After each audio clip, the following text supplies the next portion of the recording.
They can rip through armor and light up the sky, travel at speeds up to 3,000 miles an hour.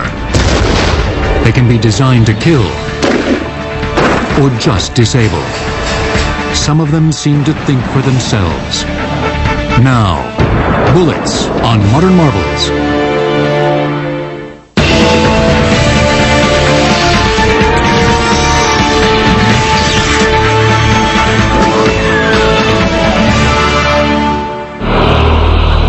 After 9/11, Americans realized they were vulnerable.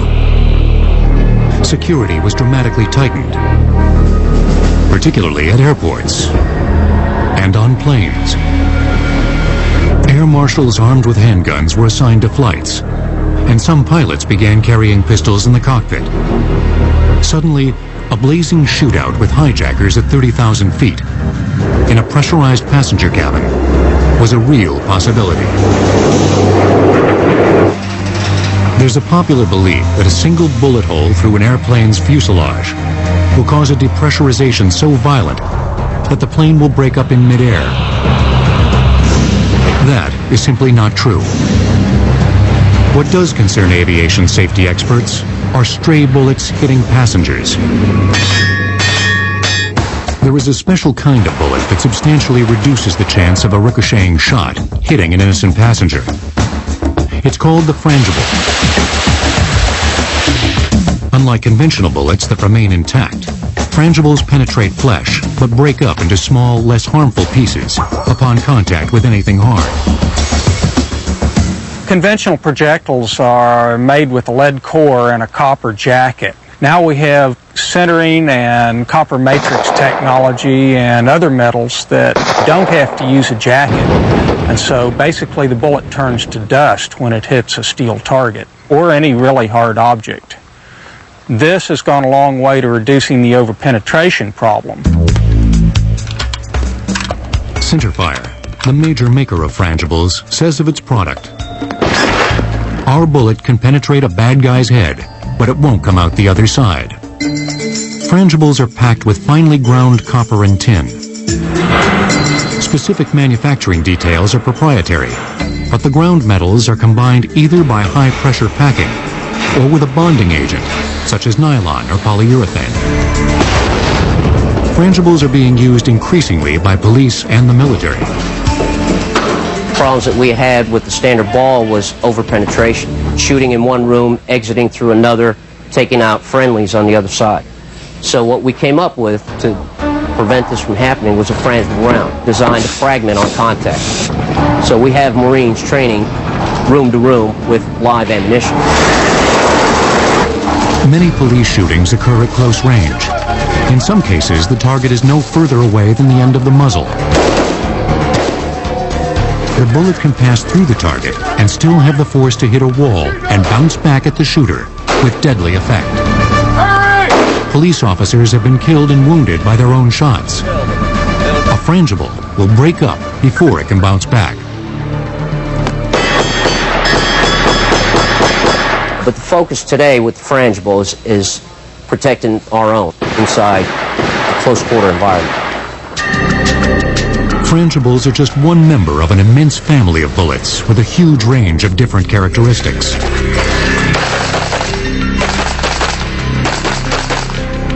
Almost all bullets, though, are literally the tip of a much larger self-contained package. The bullet is the projectile part of a cartridge. Traditional bullets usually have lead cores, covered by a hard jacket of copper or brass.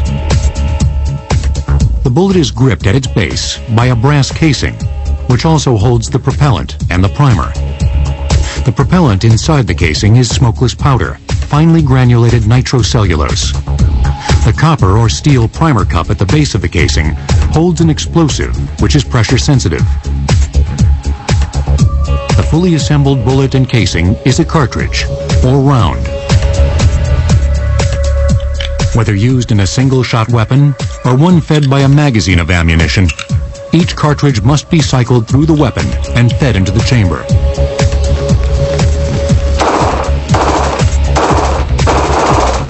The chamber is where the combustion takes place.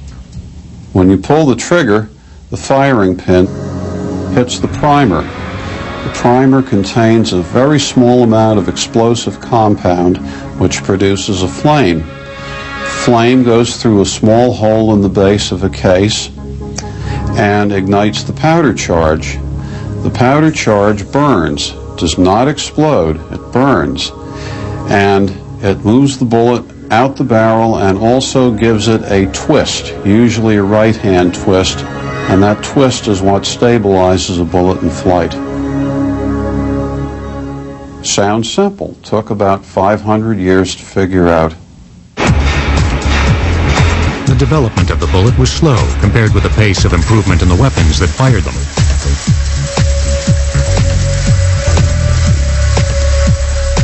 The earliest projectiles would have been stones, rocks, something that was thrown by hand first. The caveman would have evolved from basically throwing stones to perhaps the atl, which was basically a spear projectile, eventually moving into projectiles that were used oftentimes on shafts, that is, as javelins, as arrows, as spears, and also as hand arms, darts. Around the 9th century, the Chinese invented gunpowder. Firecrackers scared off demons. Simple rockets provided delightful spectacles and were also used as primitive weapons. The Chinese soon learned that they could also project projectiles out of tubes. Some of the first firearms were nothing more than a bamboo tube with a polished rock and some gunpowder thrown in the bottom. It took hundreds of years for the secret of gunpowder to make its way to Europe. It wasn't until the 13th century that Europeans began experimenting with it and its uses.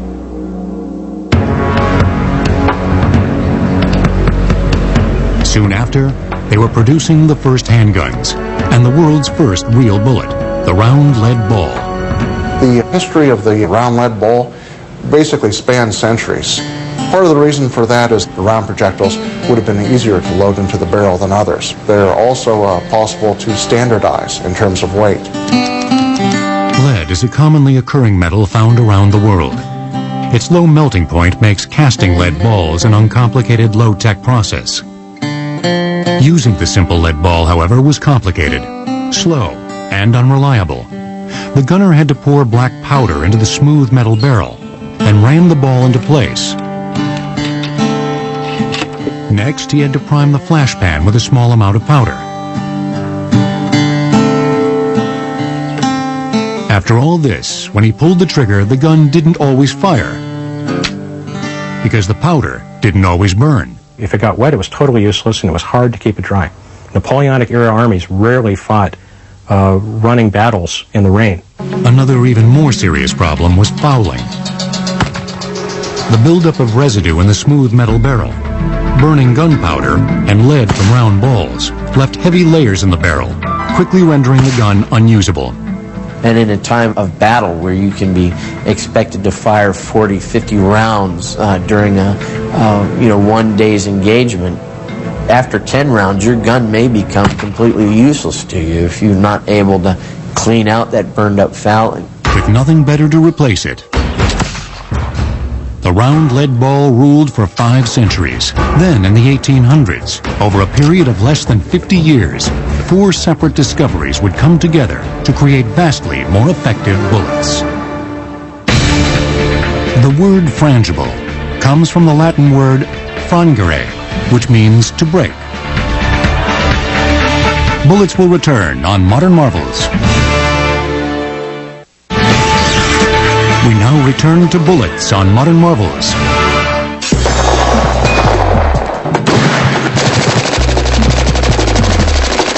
The power and amazing versatility of today's bullets depend on 4 key developments, all of them occurring in the 19th century. The rifled gun barrel, the conical bullet, the self-contained cartridge, and refined gunpowder. The first step in revolutionizing bullet design was the introduction of the rifled barrel. Rifling is the spiral grooved pattern cut into the inside wall of a gun barrel. As the bullet speeds along the barrel, the rifling sets it to spinning. We believe that rifled arms, though, were initially considered for an entirely different reason than they're used today. The initial reason for rifling was probably to control the buildup of powder and lead residue, which resulted in fouling the barrel. The grooves held some of the debris, leaving the barrel a little cleaner. There was a theory that some gunsmith cut spiral grooves in a barrel just to counteract the effects of powder fouling, and found by accident that it made the bullet spin, the ball spin, and that it was far more accurate. Without a grooved barrel, without a rifled barrel, we would have no accuracy at all. In fact, rifling had little effect on the buildup of residue. The spin, however, increased the accuracy of the ball, but only slightly, particularly when wrapped in a cloth patch.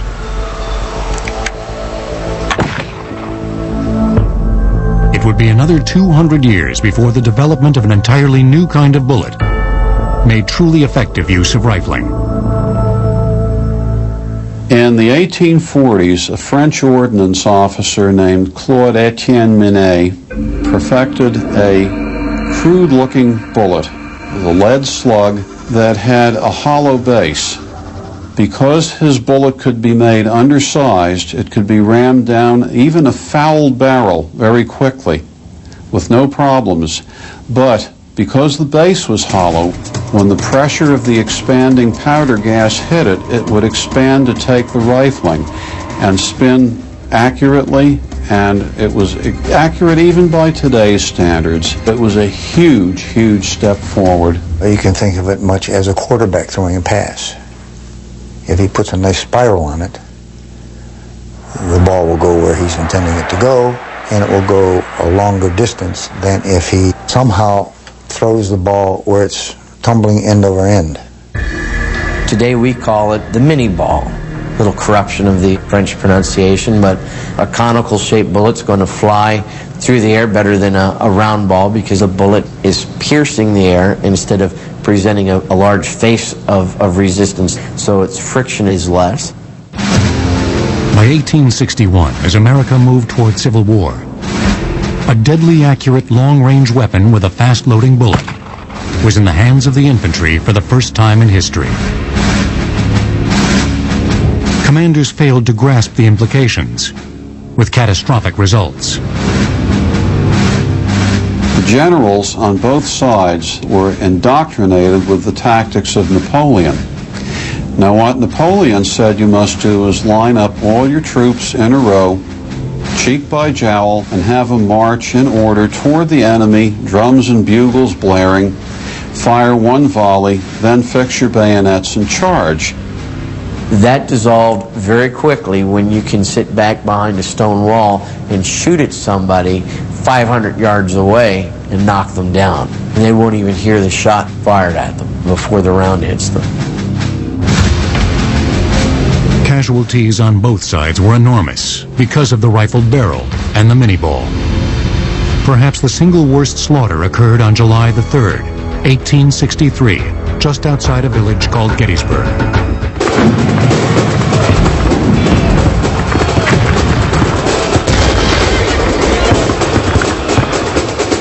In an assault led by General George Pickett, 13,500 Confederates marched in textbook formation directly into the blazing guns of entrenched Union forces. In about an hour, 10,000 Confederates were killed, wounded, or captured.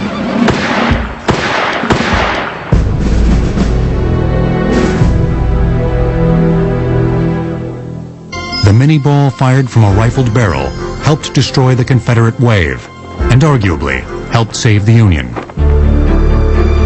Shortly before the rifled gun and the mini-ball proved their combined value, gun makers including Samuel Colt developed fixed ammunition for pistols, another of the four key developments. The first metallic cartridge was the pinfire, invented in France in 1828.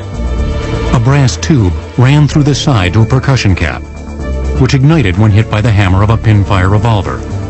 The invention of the metallic cartridge, in this country we have the partnership of Smith & Wesson to thank. I call it the 3 Ps, the primer, the propellant, the projectile, all in one. The 3 basic elements that you need to make a gun go bang and work are all self-contained. At first, self-contained ammunition was slow to catch on. The weapons firing them were too few and too costly. But as weapons became available, metallic cartridges modernized the world of bullets. The impact of cartridge firing guns really came after the Civil War with the appearance of firearms like the Colt Peacemaker and the Winchester Model 73. These were truly modern firearms. Reliable, simple, fast-firing, and accurate. That's when it came in, from about 1873 onward. In the late 1800s came the fourth and last innovation, leading to the creation of modern bullets. The most important invention in the history of the bullet would have to be smokeless powder. Without smokeless powder, we would have nowhere near the velocity we have today. We would have nowhere near the rapid fire potential. Everything would be different.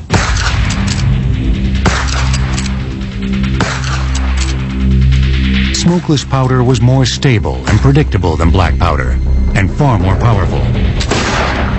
The first smokeless propellants of the 1880s were chemically very similar to what we have today, being primarily nitrocellulose compounds, a mixture of cellulose, nitroglycerin, and certain nitrates that made it possible to come up with smaller, elongated, jacketed bullets driven at very high velocity. A mini ball could be fired at maybe 1,200 feet per second with black powder. With smokeless powder, you could get a smaller slug moving at literally twice that velocity. The combination of the rifled barrel, the conical projectile, smokeless powder, and self-contained ammunition gave bullets unprecedented accuracy and power. The bullet continued to change to meet new demands. Late in the 19th century, Hiram Maxim's rapid-firing belt-fed machine gun worked best with a bullet tailored for it, pointed and more slender. Now we can fire guns at rates of 600 and 800 rounds a minute, where before in the Civil War it was 3 rounds a minute. The murderous efficiency of the machine gun and the new bullet was proven on the battlefields of World War I. In a deadly escalation, the British developed the tank to protect their troops from machine gun fire. To defeat the tank, the Germans created the first armor-piercing bullet, the German J round, a 13mm or 50 caliber armor-piercing bullet, gave them a chance against behemoths of steel. You could have 2 men armed with this gigantic rifle firing armor-piercing rounds at British tanks and put them right out of commission fairly quickly. The armor-piercing rounds were created by inserting a solid core of steel into the center of conventional bullets to keep them from crumpling when they hit a tank. In a later development, this core was reinforced with a nickel-cadmium plating. Even the most devastating bullets are useless if they don't hit their target. To help gunners see where their rounds were going, Army ordnance officers looked back in history to the Civil War for answers. Being able to visually identify where your projectile is in flight easily have developed from lubricant used on various projectiles of the black powder age. Sometimes they would leave a little smoke trail as the bullets went downrange. Smokeless powder had eliminated the trail, so the tracer bullet was created by attaching a pellet made of magnesium and phosphate to the base of an ordinary bullet. When the bullet is fired, it is clearly visible. Usually every 5th round is a tracer. Military bullets have undergone numerous refinements over the years, but their basic design has remained much the same since World War I. Lead cores wrapped with copper, known as the full metal jacket. Most bullets today are far better than they were 20 years ago, much better than they were 10 years ago. While some are deadlier than their predecessors, others actually offer the chance to save a life rather than take one in a shooting. The challenge is determining which to use in what situation.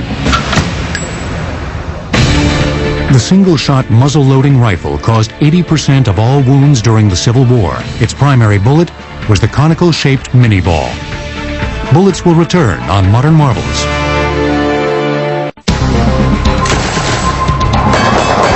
Bullets today come in hundreds of different sizes, shapes, and weights. Determining which works best depends entirely on what the shooter wants the bullet to do when it hits the target.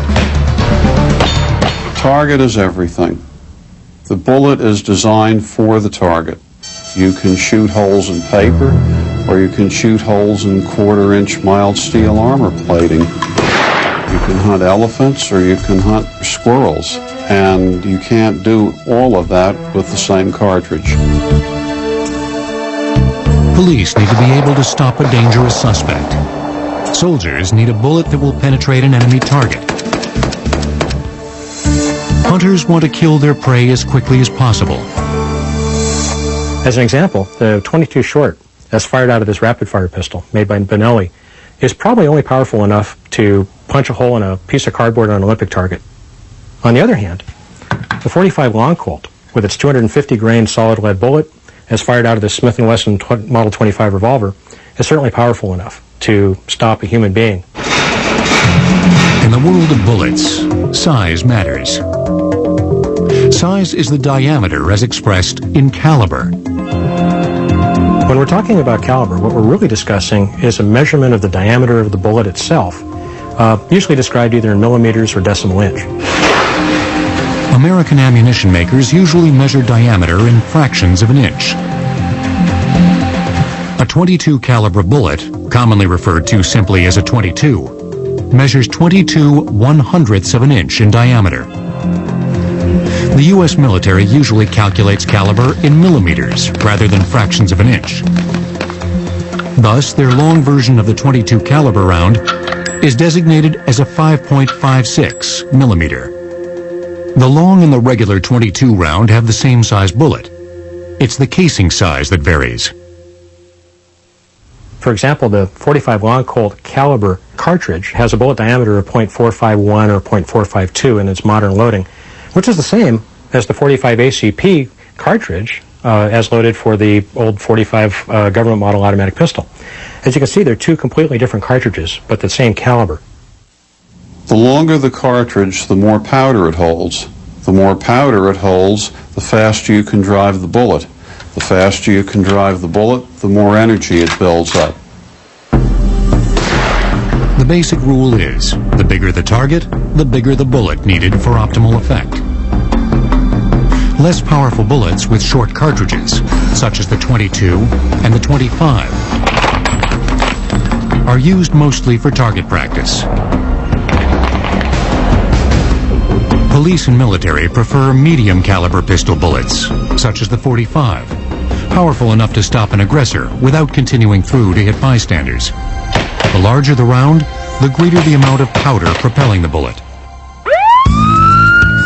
Military and police snipers typically use a .308 or larger caliber rifle bullet to achieve instant disabling of the subject. The round's higher velocity also makes it more accurate at great distances. The size and power of the bullet aren't the only factors that affect what happens in that critical moment when the bullet hits the target.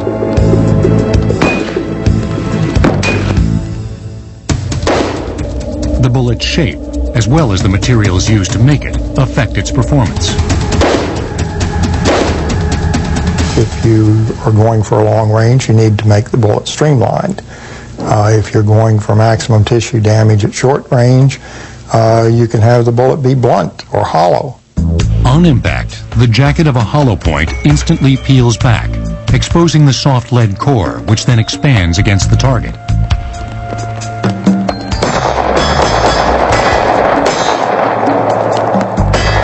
Modern bullets use a hollow point design, which is designed to mushroom. And what this does is it makes the front surface area of the bullet much larger, transfers much more of the muzzle energy to the suspect. A solid-nosed bullet penetrates a soft target more easily because of the hard copper and zinc alloy wrapped around the soft lead core. Used by NATO military forces, this is the bullet known as the full metal jacket. We're basically restricted to the standard ball round. Industry offers expanding bullets, flattening bullets, mushrooming bullets, but law of war, the Hague Convention, restricts us to rounds that will not induce undue suffering to the combatant. In recent years, because of environmental concerns about lead, the U.S. military has changed the lead cores used in its bullets. Hundreds of live-fire training sites and civilian firing ranges across the country have been closed because of lead contamination. Lead causes birth defects in children. It can cause memory loss. Lead has a bunch of very negative environmental aspects to it. It's an environmental issue, and it's one of our major concerns is cleaning up the ranges that have been contaminated with lead. And one of the efforts the Marine Corps is taking right now is to overhaul our small caliber ammunition and transition from lead to a tungsten nylon projectile. The lead-free replacement is called the green bullet, which is also a frangible. Tests confirm that while it is environmentally friendly, it's just as lethal on the battlefield. And that was one of the things that we made sure that we were going to do before we fielded a green round, is to make sure that we were getting the same product minus the lead.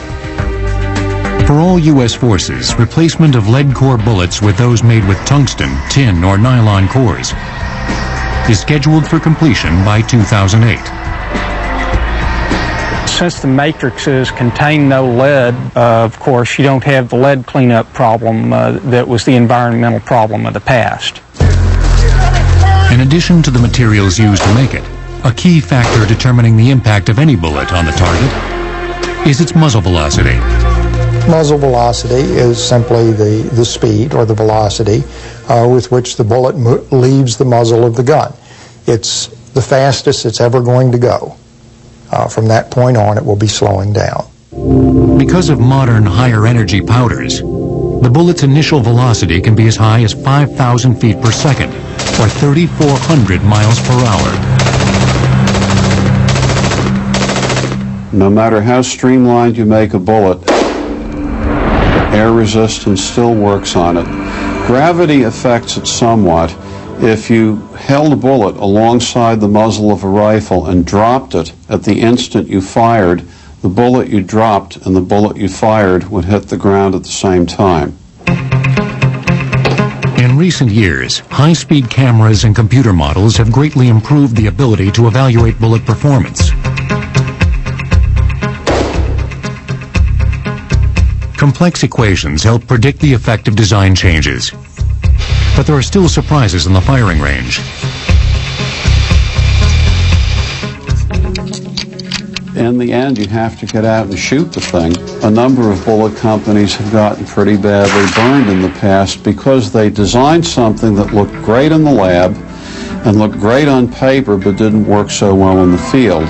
So you need about half scientific testing and about half real world.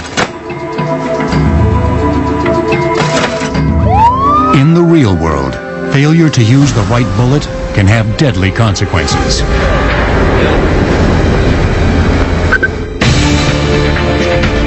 A competition pistol champion may shoot up to 100,000 rounds of ammunition per year. Bullets will return on Modern Marvels, here on the History Channel. North Hollywood, California, February 28, 1997.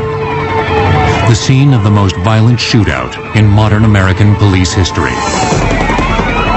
For 44 minutes, two heavily armed bank robbers managed to hold off the best the LAPD could bring to bear. The robbers, using fully automatic assault rifles, unleashed a relentless barrage of high-velocity .223 and .308 armor-piercing bullets.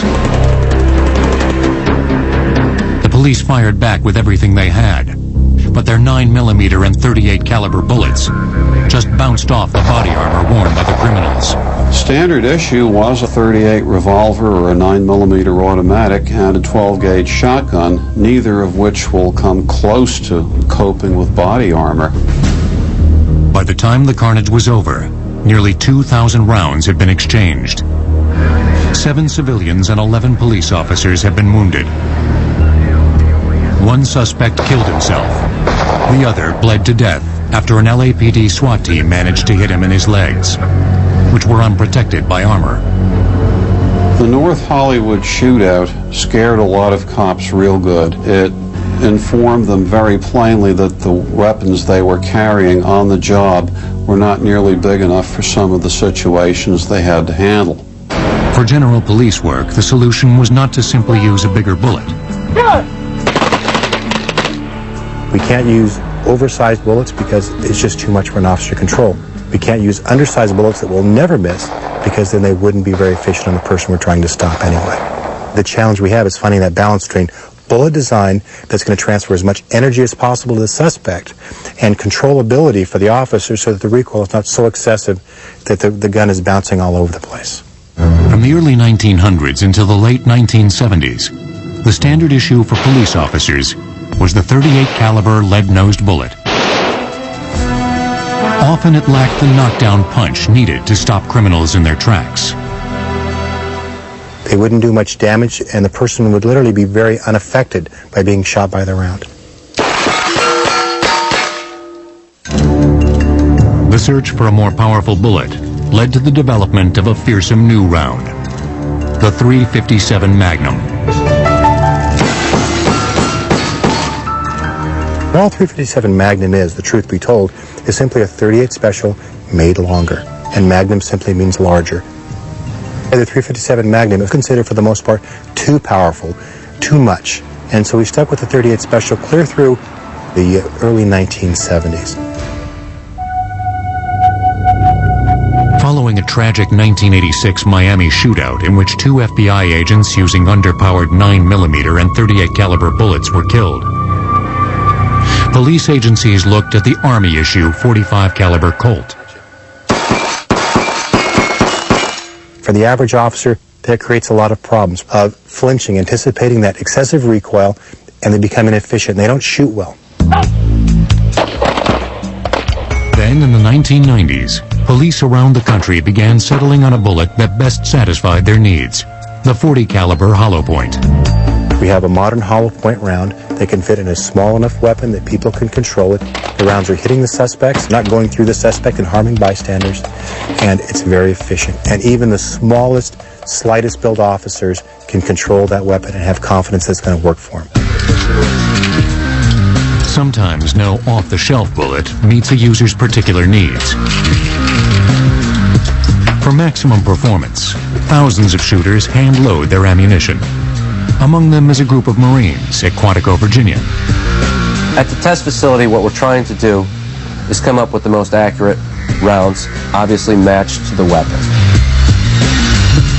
The process begins with gunsmiths modifying standard issue weapons to meet special requirements. For different guns, we have different requirements. We can't build a sniper rifle to the same requirements as a pommel rifle. The pommel rifle is used for match.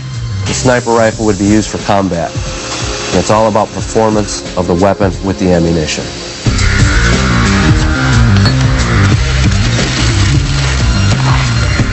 The elements used to build the bullets arrive from manufacturers as separate components. It's hard to do mass production of ammunition and keep the consistency there. That's why we weigh each projectile, where we weigh each casing, where we weigh each primer, and then we put it all together, and then we weigh it again for consistency. Consistency is the key to the perfect bullet. Each bullet is tailor-made for the specific weapon that will fire it. An ammunition loader turns a next sizing brush all the way around the outside diameter to bring it down to a desired thickness for holding the projectile or bullet with uniform tension. He then trims the length to ensure it fits into the assigned rifle chamber properly, measuring it for consistent length for even release of the projectile or bullet. Another ammunition loader transfers a tube filled with explosive primers to a hand-operated priming tool. Then he individually inserts each primer in the base of the brass casings. The primer is the actual initiator for the powder charge that comes later. The next loader weighs each bullet in increments of 1/10 of a grain. In this case, the correct weight is exactly 142.0 grains, 1/3 of an ounce. These are set off to the side until the casing is charged with gunpowder. The Marine handling the propellant or gunpowder measures out the exact amount for each load.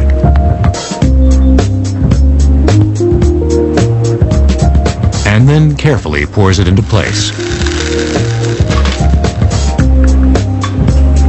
With a firm, steady pressure, he finishes the round by fitting the bullet into the filled casing. His final measurement confirms that the round's overall length is precisely correct. Then we package up the rounds with the load name that we assign it, the date that we produced it, the gun that ammo is actually for, and the quantity that's within that box. Laboratory testing of random samples checks chamber pressure, velocity, and other performance characteristics. To simulate extreme weather conditions, some bullets are heated to 120+ degrees. Others are cooled to -25. The ultimate goal is to give the shooter on the line the best possible weapon and the best possible ammunition married up to that weapon. We're trying to take all the errors that we can out of the process. Final performance testing of the ammunition takes place on the firing line. The precision shooters conducting the trials are the Marine Corps' best, snipers and members of the Corps' national competition teams.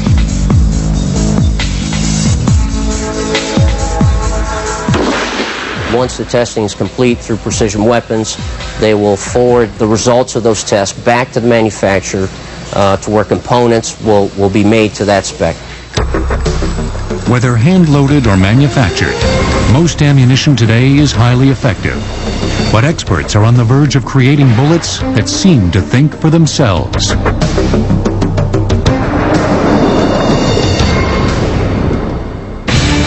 According to the FBI, of the 56 law enforcement officers feloniously killed in the line of duty in 2002, 38 died from bullets fired from handguns and 9 from rifle bullets. Bullets will return on Modern Marvels.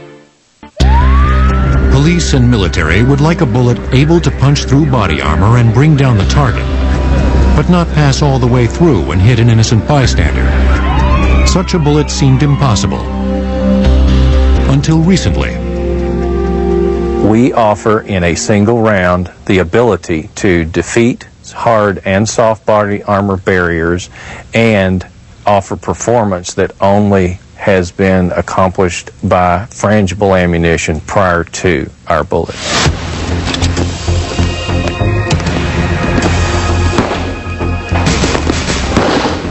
To create the new ammunition, 8 metals are bonded together through a unique proprietary method. The difference between a conventional bullet and the new one is dramatic. Standard lead core bullets wrapped in copper jackets are stopped by metal and rip through flesh and keep going. The new bullet senses the steel, stays cool, and punches a clean hole through the target. Then, when it encounters body heat, it deprograms, becomes soft, and expands 360 degrees inside the tissue. When we demonstrated the blended metal technology, we demonstrated the ability to defeat barriers and yet totally shred and destroy the tissue that it hits without the liability of having an overpenetration. Quite possibly, had the LAPD been armed with the new bullets during the North Hollywood shootout, the outcome would have been completely different. They would have been able to defeat the soft body armor. They could have eliminated the threat and neutralized the situation with minimal possibility of citizen injury beyond the initial threat area. But the police prefer not to kill. They'd rather knock the suspect down, incapacitated, unable to resist but alive. Today's bullets aren't controllable in that way. It's really an unfortunate side effect that the bullets that create the most damage are also the bullets that kill us. If the damage could be separated from the lethality of bullets, we'd probably be more humane. In the near future, though, the police may well have the option to kill or to stun with the same weapon. In development now is a multiple-barreled pistol called the Variable Lethality, or VLE, handgun. It will give police a range of options. We can fire a less than lethal round in one barrel, a lethal round in another, a 9mm, a 45mm, a 15mm beanbag, a pepper ball round. It doesn't matter, which means I can fire a non-lethal or automatically switch to lethal if that's required.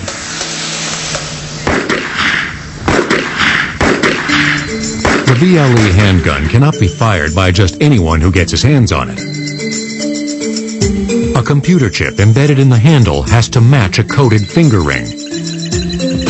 Anybody that is not intended or authorized to use that gun can pick it up. It will not fire.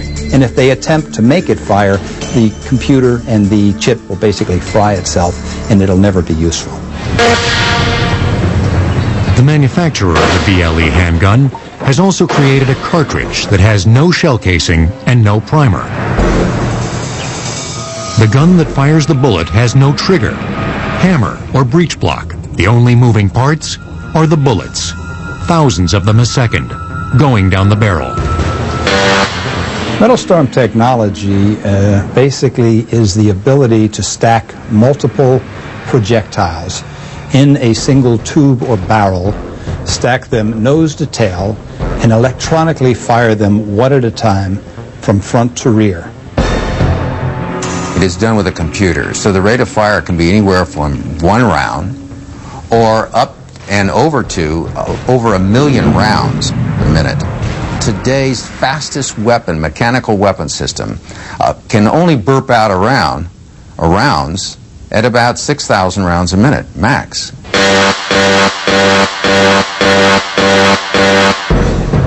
180 Metal Storm bullets have been fired out of 36 barrels in a fraction of a second. If that rate of fire could be sustained, that's slightly more than 1 million rounds a minute. Bullet technology is constantly evolving, preparing for what it calls the future combat system. The U.S. Army is experimenting with a bullet that can be fired around corners, travel a predetermined distance, and explode. The bullets come in 2 calibers, the standard NATO 5.56mm round and the high explosive air bursting 20mm.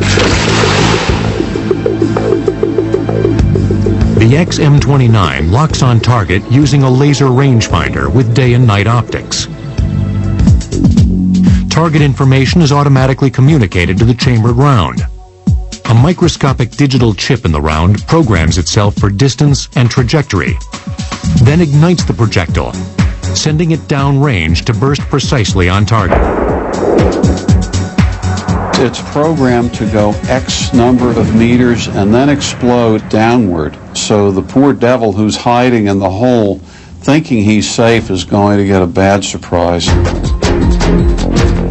The 800-year history of bullets has been one of slow progress, interspersed with occasional sudden waves of dramatic development.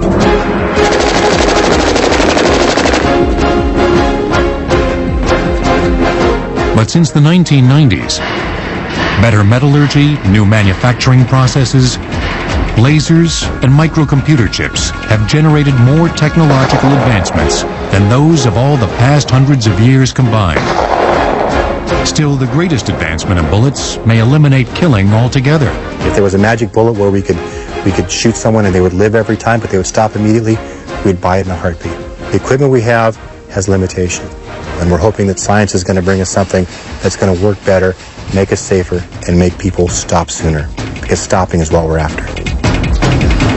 So while the lethality of the bullet increases, perhaps its non-lethality will increase as well. Next on Modern Marvels Wednesday, these ridiculously large bottles of champagne are called magnums, which is where they got the name for this. A gun so big it can shoot a bullet nearly 3 times the speed of sound and can scare enemies with its sound alone. The Magnum on Modern Marvels, next on the History Channel. They can rip through armor and light up the sky, travel at speeds up to 3,000 miles an hour. They can be designed to kill or just disable. Some of them seem to think for themselves. Now, bullets on Modern Marvels.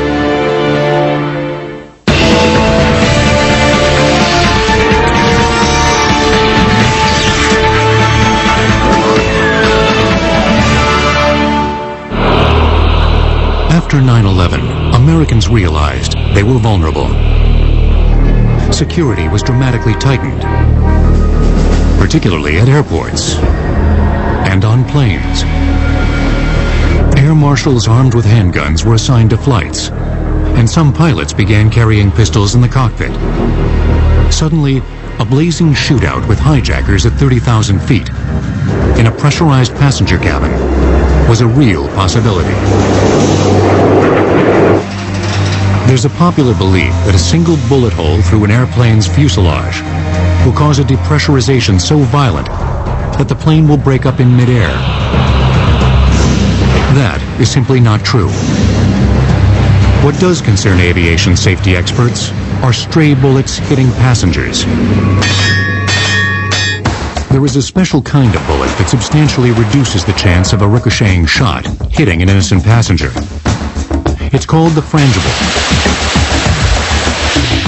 Unlike conventional bullets that remain intact, frangibles penetrate flesh but break up into small, less harmful pieces upon contact with anything hard. Conventional projectiles are made with a lead core and a copper jacket. Now we have sintering and copper matrix technology and other metals that don't have to use a jacket. And so basically the bullet turns to dust when it hits a steel target or any really hard object. This has gone a long way to reducing the overpenetration problem.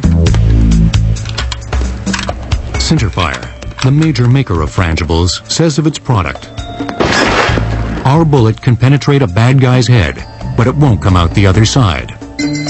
Frangibles are packed with finely ground copper and tin. Specific manufacturing details are proprietary, but the ground metals are combined either by high-pressure packing or with a bonding agent, such as nylon or polyurethane. Frangibles are being used increasingly by police and the military. Problems that we had with the standard ball was overpenetration, shooting in one room, exiting through another, taking out friendlies on the other side. So what we came up with to prevent this from happening was a frangible round designed to fragment on contact. So we have Marines training room to room with live ammunition. Many police shootings occur at close range. In some cases, the target is no further away than the end of the muzzle. The bullet can pass through the target and still have the force to hit a wall and bounce back at the shooter with deadly effect. Police officers have been killed and wounded by their own shots. A frangible will break up before it can bounce back.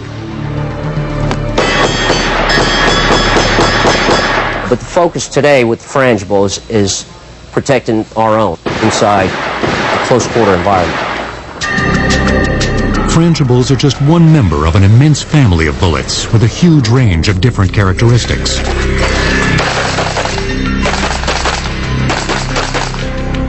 Almost all bullets, though, are literally the tip of a much larger self-contained package. The bullet is the projectile part of a cartridge. Traditional bullets usually have lead cores, covered by a hard jacket of copper or brass. The bullet is gripped at its base by a brass casing, which also holds the propellant and the primer. The propellant inside the casing is smokeless powder, finely granulated nitrocellulose. The copper or steel primer cup at the base of the casing holds an explosive